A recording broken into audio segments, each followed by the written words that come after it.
Hello everyone, and welcome to another episode of Ironsworn Legacies playtesting here on the Rene Plays Games podcast feed. This is going to be a little bit different, obviously, like my other two playtest episodes that I did. I really just want to talk about what has been put out. Now, full disclosure, since my last playtest episode last month, nothing about the playtest materials has changed. In fact, Sean Tompkin, if you go to the Ironsworn Discord, has actually taken down the drive link because he's got a lot going on in the next couple months, and he's going to pick back up on doing some more development stuff in August. So that's something that isn't going to change, but obviously, you know, playtests are still going to be happening. All this information is still very helpful. The more information, the more data we can get of people playing and giving feedback and whatnot is good, I think, for Sean. So I decided I was going to do this, and I still just want to keep playing some old school original flavor feeling Ironsworn, and doing it in this way that feels fresh and different and experimental is really exciting. So I'm not going to do like intros, outros of these episodes. We're just going to be playing a game as it's being developed, and I think that's really exciting.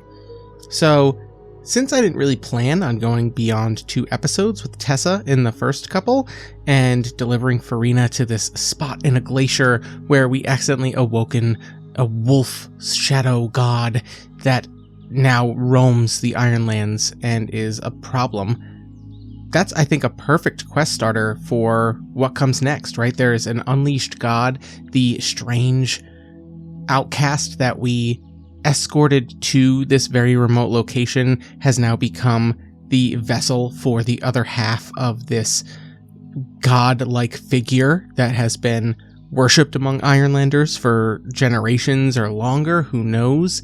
And now there's this religious story of a woman and a wolf, and there can be all kinds of stories. You know, we're definitely going to roll on some oracles in this episode to get an idea of what that kind of religion could feel like, and maybe use that to kind of influence how Farina is going to be played. And I want to see how some other things in the playtest materials play, because we haven't even touched on the stuff that's in the packet that went out. So lucky for me, even though the drive is down, I did print out the pages, so I have these to work off of, and there's a few things that I want to do to start this episode and really segue into what's going to be a longer kind of playthrough moving forward with some of these procedures. And the first is called pass time. So if we think of our first 2 episodes like the pilot of a TV show, and we see Farina and Tessa and the 2 other hunters walking off of the glacier in pursuit of this giant, enormous shadow wolf, then where we pick up in episode 2 is I'm going to roll a d6. 5 months later, we are picking up, and Tessa, Farina have been on the hunt. They've been on the tail of this wolf. We're going to need to come up with a name for this wolf, and I'm trying to think. We could do very like Nordic, Scandinavian sounding things, right? You have Fenrir and things like that, but I'm more the biologist. My brain immediately went to like Canis, right? Which is the genus for wolves. So Canis, shadow, umbral, ink. Ooh. This wolf is one half of a god duo. The wolf's name is Inkanis, for ink and Canis. And Farina, who was our strange outcast dreamer receiving messages from this glacier for some reason, is now like the vessel of another god. And let's go ahead and give this god within Farina now a name. And for this, I think I'm going to roll on like Ironlander name tables. So let's go ahead and get the lodestar open, and we're going to go to the other names because, you know, we don't want to use an Ironlander name. This has got to feel appropriately old. So we're going to roll a D100, and we're going to get 99. Holy, okay. And, oh, I didn't realize in the other names it is for giants, Varu, and trolls. I think Varu, if I recall correctly, are like werewolves, I believe. Okay, well, these are cool. We're going to either go with Denua or Vojon. We're going to go with Denua and Inkanis. And I think, was she, we're going to ask the Oracle here. Was this goddess was she a giant? With a giant wolf? Are we getting like a, pardon my Americanisms, Paul Bunyan kind of thing here? We're just going to roll a D100. Oh, I didn't say what this was going to be, but it's a 67. So unless we said likely, it was going to be a no. I think this was a, human-sized with a giant wolf. This mysterious ancient woman named Denua. And we have, Denua is now part of, or living inside of, and influencing and messing with Farina even more than the dreams were for our first few episodes. And Tessa is doing her best to keep it moving. She feels like maybe part of this. I don't think Tessa blames herself for what happened, but I do think that she tasks herself with seeing Farina expunged of this presence, right? The new quest is going to be, and we'll actually do this as part of what we're going to do next for passing time. We're going to come up with a new quest tied to something. So let's talk about passing time. So this is like the new interlude, or when you take a long break, experience a lengthy delay or distraction, or pursue complex personal projects, or unwittingly pulled away from your adventures, time just moves on. And there is a procedure for passing time. You normally cannot pass time if there is a tension timer going on in the game. You either need to resolve it or just abandon it and let it happen. But we don't have any tension timers going. They went off as we played our game. So we're going to go through the steps of passing time. The first is optional. It is recover. If we have any marks on our tracks, then we would be able to recover. If you have severe impacts, then you need to spend boons to get rid of them. You can automatically mend minor impacts, so that's going to be the stress and the harm that we took to our health and spirit tracks. Those are just going to be erased, so that's good. And we never took any to supply, and so we are good. We were in desperate position. I don't know if we're supposed to reset that. Let's find out. Reset momentum to its regular value, adjust position back to favored. Yep. And if we have lasting impacts and stuff, which we did not. Cool. So we are back to favored. We are at our momentum reset of 2. And next we can work on downtime projects. I'm not going to say that we had any downtime projects going, but I am going to spend some of the boons that we got during this passage of time to officially create a bond with Farina. That's going to cost 4 boons. And when you create a bond, it becomes a resource for you. If I'm reading these rules correctly, it says gain a resource. When you are in position to gain a resource, spend boons. It's 4 boons, or 3 if it's linked to a supportive bond. That'd be something we could upgrade later, the bond with Farina, for example. Then ready a new resource and do the following. We name it and give it a function. So this is going to be Farina God Dreamer, ? I guess, or half god god vessel. And then you choose and mark 1 quality, and there is a bunch of qualities down here. If I am reading this right, I believe I just get to pick one right off the jump, and instead of picking any of the mechanically good ones, I'm going to go right to special, which says this resource grants access to actions or challenges that are otherwise beyond your scale or capabilities. That feels right for Farina and what we've kind of set her up to be as our travel companion. All right. Step 3 of passing time is to explore interludes. And I think I do want to do this. I'm thinking if it's been 5 months, part of me thinks that the other 2 hunters that Tessa came here with, since we never gave them names, I think they're going to go back and stay in Rockfall. But I want to play a little bit of a montage of what the last few months have looked like. Now, there are interlude oracles in Sundered Isles, and I think Starforged as well, but definitely Sundered Isles because I use them. But there's also a thing here where it just says, if not in danger, give focus to a single low-stakes interaction or situation during downtime. I don't think we're technically completely out of danger because we are chasing a loose, corrupted wolf god thing, but I do think that there are uncertain interludes where it says you can take action facing minor risks or obstacles it says set your position of favor, don't tempt fate, and if the outcome of any of these actions is meaningful to the character, we can gain boons. Now, am I doing this just for boons? No, I'm doing this mostly because I think this is interesting. So, like, thinking of a few scenes, I think that one is a montage of Tessa and Farina just always being 2 steps behind, right? They travel through the Ironlands. They're traveling through these rocky forests with cliffs and these evergreen forests with this big open understory, and they're trying to track the actual tracks of this wolf, but they can't find any until they're in snow. And then they get out to the open snow and it's harsh winds, and even though the weather is breaking and the opportunity for better travel is there, they're always reaching these settlements where they're either people are living in fear or they are in the wake of having lost loved ones or people and lives or goods and resources to Inkanis.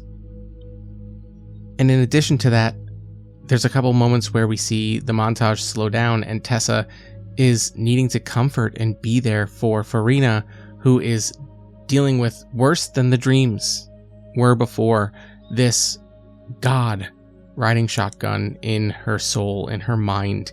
And I'm going to roll plus heart because we did create this bond, but I want to show it and I want to see how that is really working. So let's see here. Okay, well that's going to be a 4 versus a 5 and a 1 on the challenge dice, so that's going to be a weak hit. And I think that just means that Tessa can be there. Tessa has learned a few things about how to keep Farina calm or ground her, but she's still one half of a whole as far as the god inside of her, and she is just a scared, lonely woman. Then I want to meet a couple other people to just have in our squad. If you listen to my Ironsworn Sundered Isles campaigns, you know that I like filling out a little bit of a posse around the main character, just because I think that even with solo gaming, you don't have to make characters who are totally alone, right? You don't have to make lone wolves. No pun intended for what this is turning into quest-wise. I didn't even think of that. But there's just a few people that you meet along the way, right? And I'm going to take a few seconds to roll up some stuff on character oracles in Lodestar and see what we get. So, fast forwarding. In one of the settlements, we meet a younger woman who is the apprentice herbalist and the healer of the village, and she is probably poised to take over in the near future, but not immediately, right? She's very young, and I think that there's a moment where maybe Farina has an episode of panic attack or similar kind of overwhelming reaction to Denua trying to spur her on or urge her to get closer to Inkanis. And oddly enough, this young girl, whose name is Nan, is able to put together a concoction of herbs and oils and things to give it to Farina, who calms and sleeps, and maybe gets some of the best sleep she's had in the months that Tessa and she have been traveling together. And when Tessa and Farina thank Nan profusely and are ready to move on, I think that Nan says, "I'm going to be coming with you. There's so much I can learn by getting out there in the world outside of this village. I know the plants that grow around here. I know the garden I've been trained to make my medicines from, and it will be here when I return. But I want to go out, but while I still can." And Nan joins the crew. I'm going to roll plus heart just to see how this connection goes. Ooh, that's a good one. Oh, but it's still weak. So that's going to be a 7 versus a 7 and a 4 for another weak hit. Nan is able to bring and create a bunch of these tinctures or what have you that do help Farina in our travels. Just keep the panic, keep the fear, keep the overwhelming at bay. But maybe they're wearing off or becoming less potent or something. And, we're all in this together. And then I'm going to roll up one other person just for fun. A fisherman. Kuno is a fisherman, and I apologize, I've been watching a lot of anime lately, so I think he's going to be like the comedic relief. At some point in the Ironlands, Tessa and Farina and Nan come to a wide river, or maybe this like long firth or fjord geography, some kind of natural feature, and the only way through it is to go on a ferry. And on this boat crossing this water, I think it's probably Tessa who makes friends with Kuno more than Farina or Nan, and they bond over hunting and fishing and trapping and all this stuff, and it makes Kuno realize that he's been spending, a year or more all this time on this river ferry boat, doing a job, doing a thing that needs to be done, but it rekindles his desire to go out there and travel and catch the biggest fish he can and all of this stuff. And when they get off the boat on the other side of whatever this body of water is, they're not long up the road before Kuno comes waving a bag behind him and his arm up in the air, and he's got a big fishing pole, and he's waving that he's gonna join them if they'll have him. And Tessa smiles and says, yeah, I think let's do it. And so now we have a little group of 4.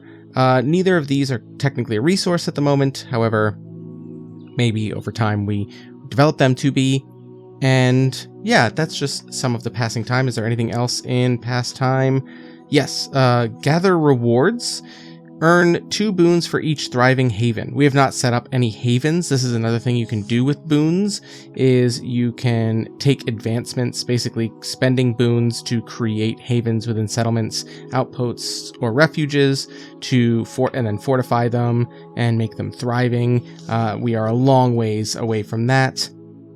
And then we can get rewards from assets, but there's no assets in the game yet. So this is kind of cool downtime stuff that if you've been putting the work in to an area and taking care of it and fostering relationships and resources and things like that, then you'll get paid back during downtime. And then we need to manage world events. And this is something I actually didn't do in my first 2 episodes, but we're going to do now. And that is going to be to set up a world timer. We did a couple of tension timers, but now we're going to set up world timer, which represents the developments, goals, schemes, and opposition of all other entities in the world, ones that can move forward independent of your character. We're going to track this similarly to a tension timer with a 4-segment clock, and we're going to name it, and we are going to give it either a positive or a negative tag from our perspective. I think this one is going to be Inkanis strikes again, and it is going to be a negative timer, obviously. And then we're going to link our new quest to it. So we're going to start a new quest, undertake a quest, which we are absolutely going to swear on iron to see through. This new quest will be linked to our world timer of Inkanis strikes again, and it will be called Reunite Denua and Inkanis. And we're going to set that as formidable, so it's going to be pretty hard to reach, do 10 milestones within that quest before we fill this 4-segment clock. But that's how it's going to be. I think that there should be sort of a race against time theme to this. I think that this is a very dangerous thing we've let loose into the world, and I kind of want it to feel like we are up against a very dangerous foe and task. So then we're going to mark the world timer. When you pass time, use the Play the World procedure to make a check against any active world timers. So we go to the Play the World section of the procedure, and it says to set world timer conditions. Based on how we've done in our first 2 episodes, we set one of the following 3 statuses or states for the world timer. If we had been making progress against a negative timer, we would consider it hindered and therefore moving less toward its goal. If we are in action or our actions have allowed a negative timer to kind of do well or have hindered a positive timer, like we're not making progress on our positive timer, we can consider it bolstered, which means that it has more likely of a chance to have proceeded. And if neither, we can say that it's steady. I actually do think that it is bolstered at the moment because we haven't been able to catch up to it, and we are the ones who let it out. So we're going to roll a D100, and if it's 75 or less, we're going to have to mark this. It is 75 on the dot. Rough. Okay, so we're going to mark our first segment of this world timer, and we are really up against it now as far as tracking down Inkanis. If you marked the world timer, envision how the plan or event draws closer. Depending on the nature of the timer, the impending change might be known to your character or remain outside of their perspective. This is us. We're going to arrive in a new settlement, a new town, where we're going to hear that, yes, still we have yet to close any distance on it. It has come and gone and scared people. We'll play that out in a few minutes, and then we refresh all other timers and things like that. So yeah, I think that's where we're at. Oh, the last thing we need to do is test our legacy. So when you pass time or encounter a lull in your adventures, you can test your legacy in uncertainties of the perilous world. So the last thing that we have to do here is test our legacy. So we're going to be re-rolling our D6, normally our action die. It's called the fate die in this case. We're going to add our tier to it. Our tier is still 0 to get our legacy score. And then we're going to compare it against 2 challenge dice, 2d10s. Okay, that is a 2 on our action die or our fate die for a 2 versus a 2 and a 9 on the challenge dice for a weak hit. Rene punching in here after the fact to say that it was a 1, so it was a weak hit. I just said the wrong number. So on a weak hit, your legacy offers some measure of control against potential threats. We get to choose on the table below. Oh, so there are threats that are revealed when you test your legacy. Okay, and we get to choose here. I think that I could have used the 9 of the higher die to make a deadline, but that would have set up a new world timer. And I feel like we just set up our world timer, so I'm going to go with a 2, which is local trouble. Small scale problem, conflict, or dilemma draws your attention. And I think that that's the perfect place to pick back up here, is that our group has reached a new settlement on the heels of Inkanis, this giant shadow wolf, half of a god duo, and they are trying their best to close the distance and confront it and maybe find a way for Farina to channel Denua, reunite these gods, do something unbelievable. And we've yet to see, we didn't talk about Farina doing anything miraculous or godlike. I think that maybe being only half of a heart or a soul, if you will, of this god is really hindering her capabilities, her divine abilities. Also that Farina doesn't really know how to do it. She's afraid to let Denua in or take any kind of control or give any kind of gift. So that's an internal struggle that we're going to be on the outside of, playing as Tessa. Now that we're 20 something minutes in, let's go ahead and zoom in to play level as we arrive in a new settlement. As Tessa, Farina, and the 2 newcomers enter this new village, we see them traveling on a narrow road that winds back and forth in not very dense but patches of tall grasses along a rocky shoreline. They have reached the coast of the Ironlands, tracking Inkanis from the glacier where they released it all the way to the coast. It has left a trail of devastation and fear behind it. And by the time the group reaches this new settlement, which I have rolled for names, and it should be inspired by an animal's name and all of this, so I'm going to go with Fisher's Grove. It's this rocky coastal area, but there is set aside, there is a relatively large coniferous forest, a patch of coniferous forest. So that's called Fisher's Grove, and these tall coastal pines just kind of dominate one particular area, and actually you can see smoke rising from the homes and villages inside of that small forest, that copse of coniferous trees.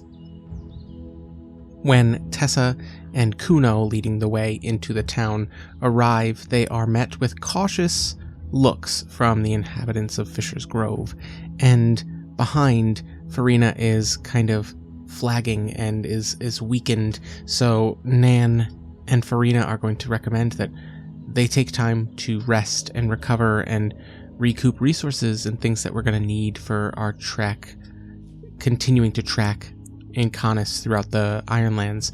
So we're going to have a quick conversation, just talking to the people here and trying to do our best to maybe make friends or, get some good rapport going with people, just so that way we're not strangers coming and going. So Tessa is not the best person to do this, but I do think that Kuno is, if we're going to eventually make a bond and resource out of him mechanically, that he is the salt of the earth, big smile on his face, always positive kind of person in this group. So I'm going to give myself a +1 to this roll, just to be very kind, and we're going to roll with heart, just to meet the people of this village. Wow, that's crazy. I got a 2 on my action die, and since I gave myself a +1, although I get +2 to heart with Tessa, I remember I actually committed to not making her a +1 heart character like most of my other ones, so we handily succeed in this and get a strong hit. So, a reminder of how Ironsworn Legacies mechanics are going to be a little bit different than Ironsworn in its previous formats for Ironsworn, Starforged, and Sundered Isles. With a strong hit, I'm going to get a complete success, so I get 1 advantage and an additional 1 because my position is favored. I did not tempt fate, so I'm going to get 2 advantages with no misfortunes. On weak hits and misses, you will also accumulate misfortunes that you need to spend from the list of suffering misfortunes. So with 2 easy advantages, let's see what we can make happen as we befriend the people of Fisher's Grove. Well, because we were already in favored position, we can't gain position, so we gain momentum. But I'm also going to gain an additional momentum with one of our advantages, and I guess I'm not going to mark challenge progress. Although, you know what? Maybe I can mark some progress to our new, bigger quest, which is going to be to reunite the goddess in Farina and Inkanis, the giant shadow wolf. So I'm going to go ahead and mark 1 progress here because I think that between Tessa and Kuno, Tessa is talking about tracking this large beast. Maybe doesn't give away all the information about us being responsible for its release, but we do feel responsible for tracking it down and trying to put an end to it. We have a history with it. These people have seen or heard of it, but Kuno is talking them up more casually, talking about landing big fish. Oh, what's it like fishing in these waters? I'm from fishing up at a lake, blah, blah, blah.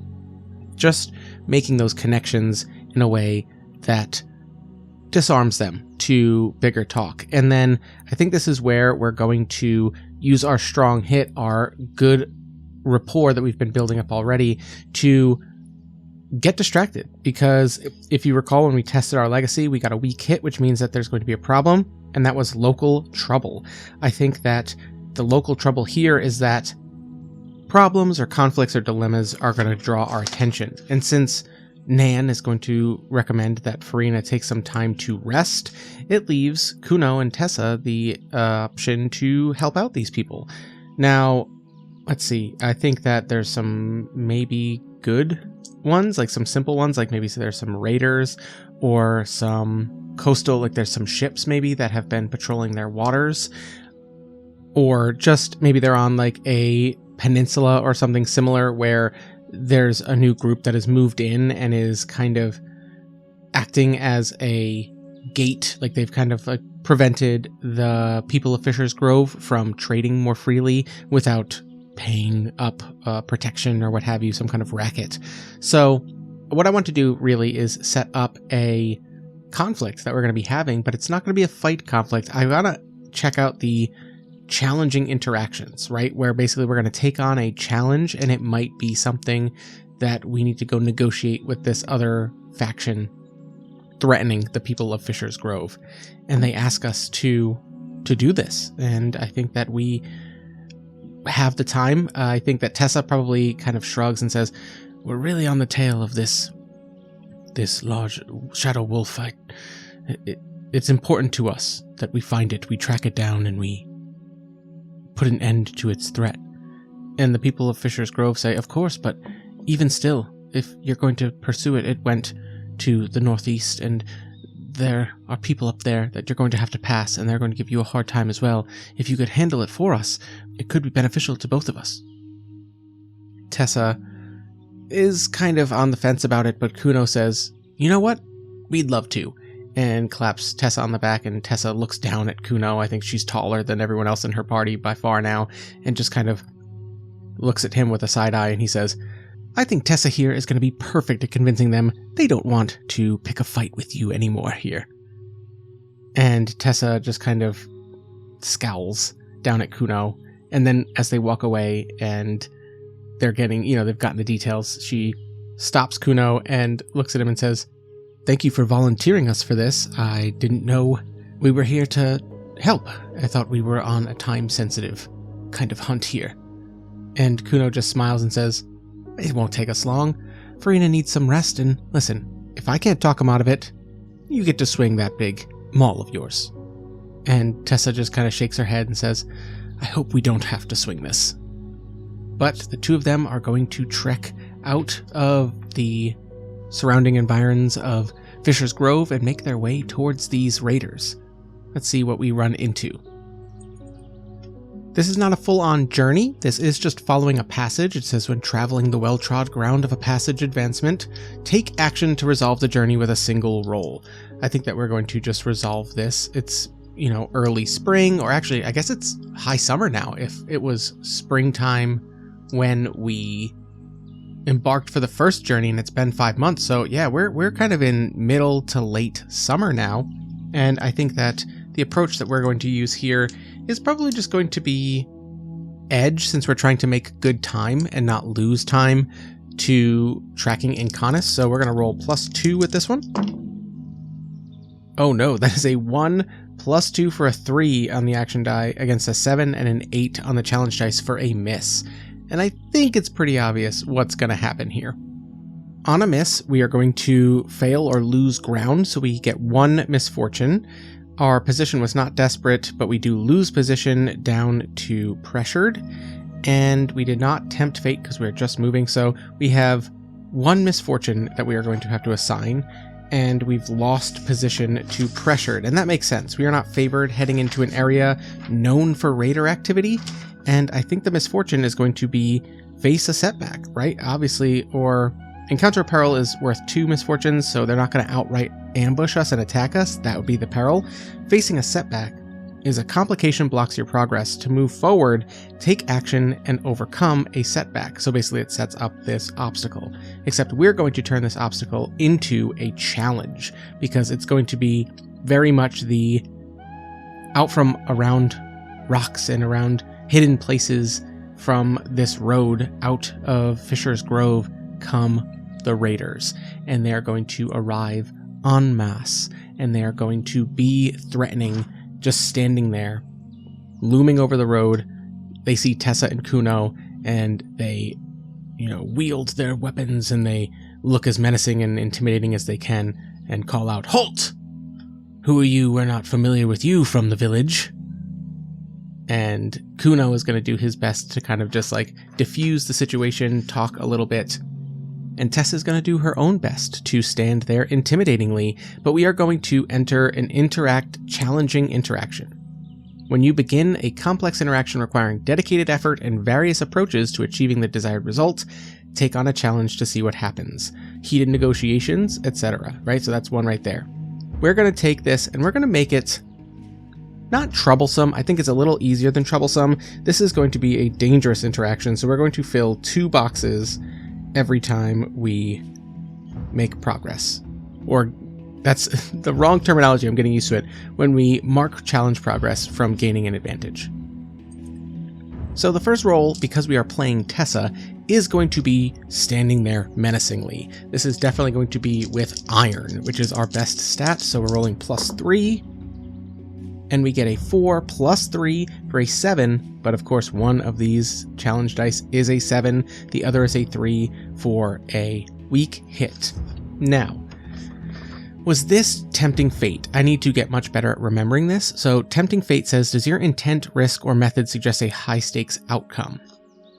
I do think that Tessa standing here, like she might be willing and ready to go into a fight with this entire group of raiders, is a little dangerous and bold, but I don't think so. I think she's more just standing her ground at the moment, even though it might have been good for us to do that. So it says, on a weak hit, we're going to get 1 advantage and 1 misfortune. If your position is desperate, it was not. If you tempted fate, we did not. So we simply get 1 and 1 to play with. That's all we need to do. So we will mark challenge progress as Tessa is standing there appropriately intimidating, making a few of these raiders second guess themselves seeing this enormous hunter woman from a far off village of the Ironlands. And then we have Kuno, who is playing the good cop, bad cop, right? So he's chatting them up. Oh, of course. Oh, no, we're just passing through. And he actually, and he's talking all this stuff up. The misfortune we're going to get here is that we're going to, should we lose momentum, or is this tension? Oh, this is tension clock all day. We're going to create and mark the first section of a tension clock because this negotiation has the threat of going into violence. So we're going to, it says increase tension, danger looms, add or mark a 4-segment tension clock. We're going to mark the first segment when we do it. So we will encounter a peril, which will obviously be fighting these raiders if we do not succeed first. We're going to roll here. We're going to roll plus, unfortunately, I'm going to say that it is wits, although let's go down to the interact tables of the interact action codices here in the playtest materials. And some of the interact actions, there is diffuse a tense situation that uses heart. So that's pretty good. Maybe that's what we're going to do with Kuno, quote unquote, but we'll be rolling with Tessa's stats. There is some other good ones here. Yeah, we're going to try and diffuse a tense situation with heart. So we're rolling +2. Oh, that's a huge, oh no. A 6 + 2 on the action die for an 8 should be good, right? Not when I rolled 2 10s on the challenge dice for a miss with a match. Oh boy. So we are going to gain 1 misfortune just from missing. We are going to lose position down to desperate. Luckily, because our position wasn't already desperate, we don't get another misfortune, and because we tempted fate, we did not tempt fate, we did not gain a 3rd, but we have 1 misfortune to spend on a miss with a match. Now, it feels like that's not enough, right? So I'm going to, we don't have much momentum to begin with here, so I'm not going to just lose momentum. I think that I'm going to mark an impact, but I'm going to mark 2 on supply because they're going to hop down and a few of them are going to approach and just start pushing Tessa and Kuno around. And they start just like pulling the bag off of Kuno and start going through his stuff. And Tessa similarly, lets them take the bag as she's fully prepared to let some things go maybe, or, just to negotiate them getting out of here. And Kuno is quickly losing control, whatever little control of his charm he had on this situation. We're going to also increase the tension timer. So that was a brutal miss with a match. I think that I almost feel like that's still almost too predictable. On a miss with a match, it should blow up even more. But at the moment, you know what? This is how this is going to go. The miss with the match is they hop down, they start rummaging through our stuff, right? And they are pushing us around, and Kuno is trying his best to keep a smile on, but none of them are falling for it. These are seasoned raiders of the Ironlands, and I think that the miss with the match is going to provoke Tessa. And I think that when they grab Tessa's things and start trying to pull her things off of it, we're going to do something foolish. I am going to roll plus iron. This is not going to be an attack with her weapon, but she's going to shove or, physically elevate the situation here. So we're going to roll plus iron and get a 1 plus 3 for a 4 versus a 5 and an 8 on the challenge dice for another miss. We are going to get a misfortune for missing. This is absolutely tempting fate. We get 3 misfortunes from 1, the miss, 2, because our position was already desperate, and 3, because this was definitely a tempting fate action. And we're going to lose momentum because our position was already desperate, back down to 3. And now with 3 misfortunes to spend in one thing, we are going to trigger a crisis, maybe? I feel like it's not often you're going to get 3 misfortunes in a single roll unless it's this bad. So there is a table for triggering a crisis in Interact Misfortunes, and you're going to roll a D100. So let's go ahead and do that. 71. Oh, this is so perfect. A lasting feud begins. I think that means that Tessa pushes this other raider. Weapons are drawn. Tensions are incredibly high. And then the leader of this bandit group, let's go ahead and roll on a few tables for this particular character because they are going to become an enemy, I think. And it says here, when you trigger a crisis, a fateful event threatens your legacy. If you undertake a quest to oppose the crisis, you earn 2 boons.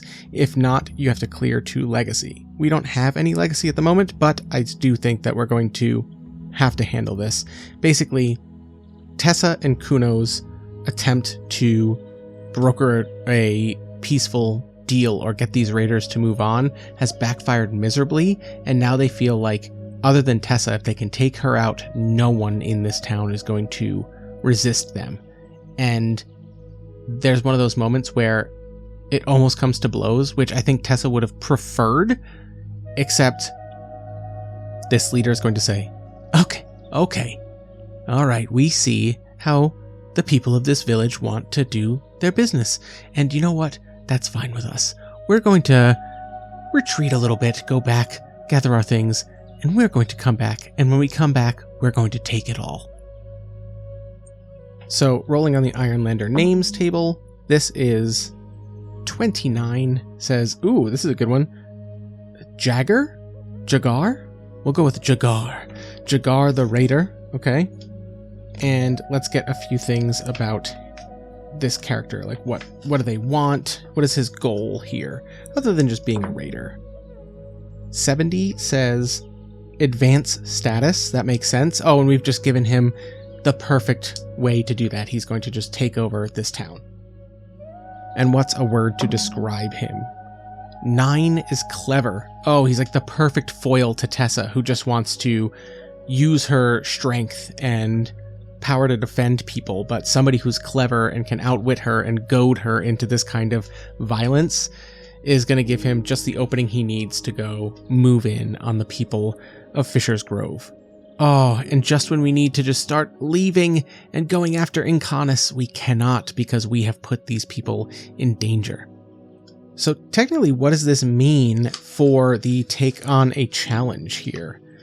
There's no way we can make more progress in it, right? It feels like this has really failed, right? The challenge fails, you lose all this stuff. Technically, the challenge is supposed to have like its own sort of thing. Challenge complete, all of this stuff. Oh, here it is. It says, if you prematurely lose or quit the challenge, remove it from play and suffer misfortune. +1 misfortune or more as appropriate. Okay, so we did just kind of do that. And wow, okay, so now we're going to have to go back to the town, and Tessa and Kuno are going to be hanging their heads and have been debating how to bring this up to them. When they return and they speak with the people of the town, they tell them how poorly this just went and that they're going to need to get ready. So I think what we're going to do, and I don't think there are rules for this anywhere yet in the playtest materials, but I almost want to do a fight that's almost more the prep and then, like the battle move from previous iterations of Ironsworn, where it's going to be like one roll, but it is obviously a challenge. I think there's going to be, I want this to be up against a progress, and I kind of want there to be a clock. You know what? This could be a world timer. That's exactly what this is going to be. We're going to do a world timer event of when Jagar and the Raiders attack, and we're going to make progress up until that is about to be filled to see how prepared Tessa can make the fishermen and otherwise normal, peaceful people of this village before the attack comes. And because I'm going to need to figure out how to do that, we're going to do it next time.